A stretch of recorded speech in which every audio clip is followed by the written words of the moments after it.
میں رینجر بول رہا ہوں۔ جان ایلیا کے ایک ہمزاد بیان کرتے ہیں کہ ایک دفعہ رات کے 2:30 بجے ان کے پھاٹک پر گھنٹی بجی۔ وہ آنکھیں ملتے ہوئے پہنچے تو جان ایلیا کھڑے تھے۔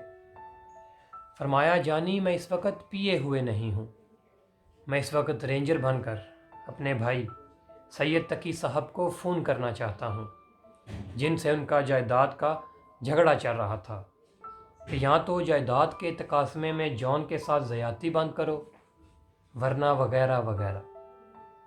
ان دنوں کراچی میں قتل و غارت کا زور تھا اور شہر میں رینجرز گشت کر رہے تھے۔ لوگ رینجر سے بہت زیادہ خوف زدہ تھے۔ دوست انہیں فون تک لے کے گیا۔ ان کے ہاتھ میں بہت زیادہ رشا تھا۔ رشا ایک بیماری ہوتی ہے جس کی وجہ سے انسان کے ہاتھ جو ہے وہ کانپنے لگتے ہیں۔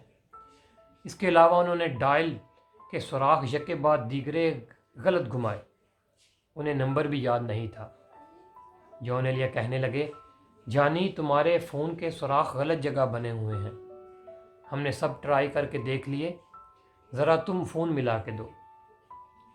دوست نے فون ملایا۔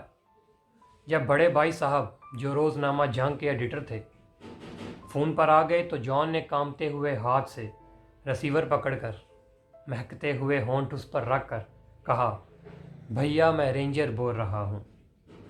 بھائی صاحب نے قبلہ جواب میں جو کہا اسے یہاں دہرانا ضروری نہیں۔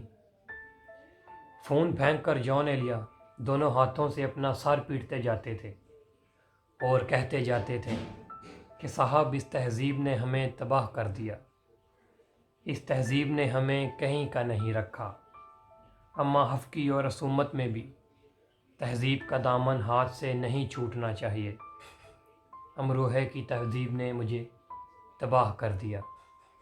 مشتاق احمد یوسفی کا لاس اینجلس میں پڑھا گیا ایک مضمون۔